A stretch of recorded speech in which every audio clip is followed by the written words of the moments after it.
Hello, Tar Heel Nation. Welcome back to another episode of UNC Hoops Talk. This is Dan DeWitt. I am coming to you from inside Barclay Center here at the beautiful BGAL live studio that New York Life has set up.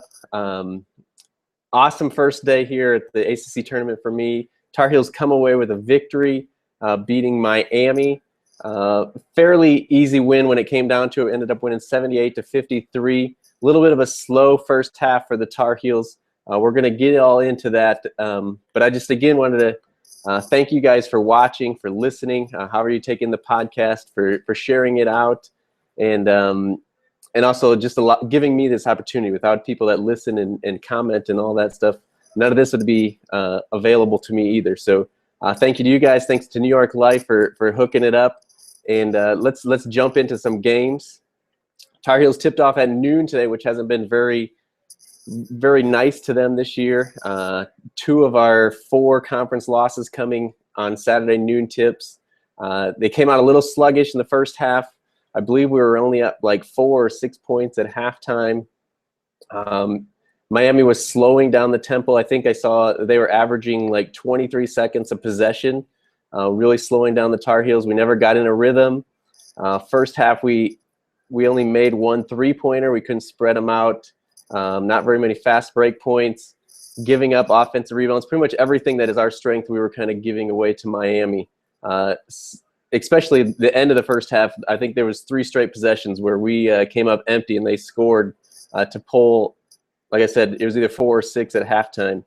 Got to go to the press conference after the game. Roy talked about how many frickin' he had at halftime to get the guys fired up. It obviously worked. They came out pretty quickly. We increased the pace, knocked down a couple of threes.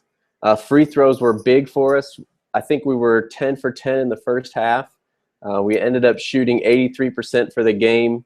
Actually 11 for 11 in the first half, 4 for 7 in the second half. But they were huge, getting us and keeping the lead for us in the first half. And then we took over by increasing the pace, knocking down some threes, and we really took over inside like we should when we're playing a Miami team.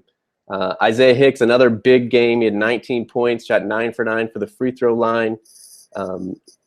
Really balanced scoring. Everybody except Theo was in double figures as far as starting lineup goes, and he had 9 as well. Joel Berry, 11 points, 5 assists to just 2 turnovers.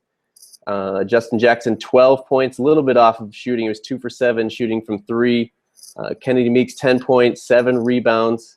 And then, like I said, Theo had 9 with 6 assists as well. 3 of those 9 coming from Theo trying to throw an alley-oop to Tony Bradley and it going in.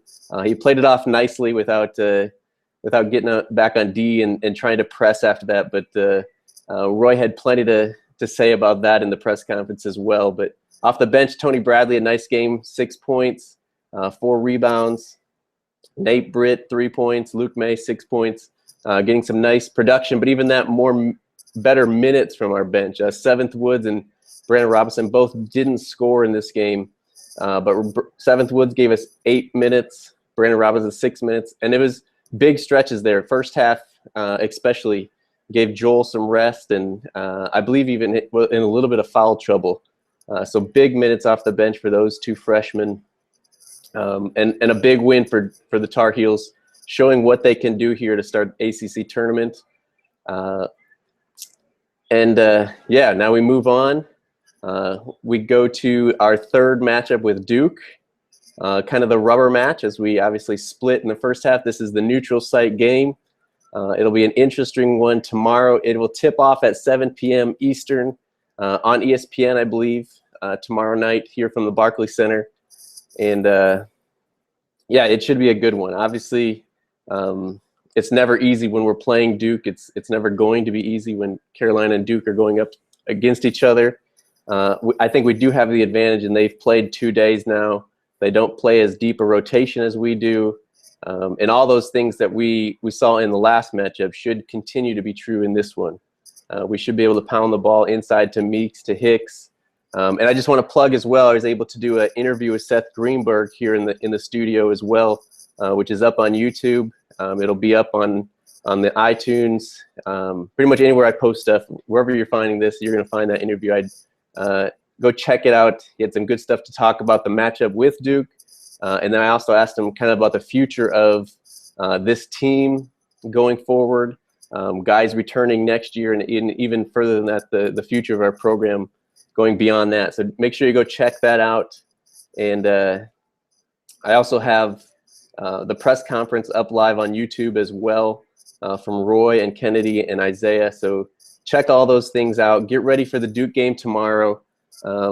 Pass by the time tomorrow as you're waiting for the game all day. I know you're not going to be thinking about work or house stuff or anything like that. You're going to be thinking about the Duke Carolina game. So put in some earbuds, listen to the podcast, listen to the interview with Seth, all that stuff. Get pumped up, get ready.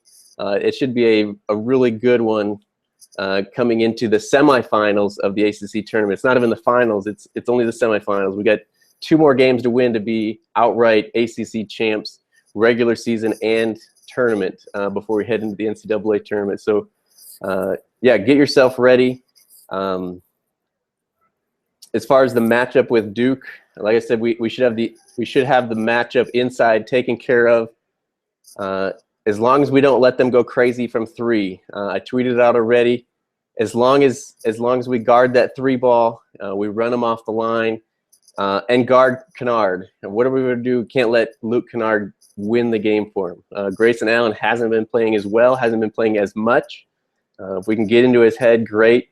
But otherwise, make sure Kennard can't win it by himself, and then just run the rest of the guys off of the 3-point line. And I'm very confident that we'll be in the championship game. Still interested to see who will be playing in the championship game. Obviously, a lot of basketball left. I'm recording this right now. It's halftime of the Florida State-Virginia Tech game, and it's going to be a good one. We got Notre Dame and Virginia coming up later tonight. I predict that probably Notre Dame is going to come out of that one. I don't know. That should be a good one as well. But if we could get Virginia Tech to the final, we'll have a team playing 4 games in 4 days, and I like our chances anytime that's the case, with our depth and our style of play. So a lot to be said. I'll be back tomorrow night with another podcast after the Carolina game, after the Carolina win over Duke, as we know we're going to win, and we'll be checking back in with you. Make sure you're following Twitter, YouTube. I'm going to get out and do some Periscope with some of the Tar Heel fans here tomorrow. Make sure you're following in all those different places. Links to all those places will be in the description. And send in stuff that you want to see here from the ACC tournament, and I'll do my best and try to get it all to you. But be checking back, subscribe, share it with all your Tar Heel friends and family, and let's unite Tar Heel Nation. That's what I've always said I want to do with the podcast, is just unite Tar Heel Nation and talk Tar Heel basketball anytime, any place, with anyone. That's all I got for you guys tonight. I hope you'll be checking back in. Make sure you're cheering on those Heels. And until next time, go Heels.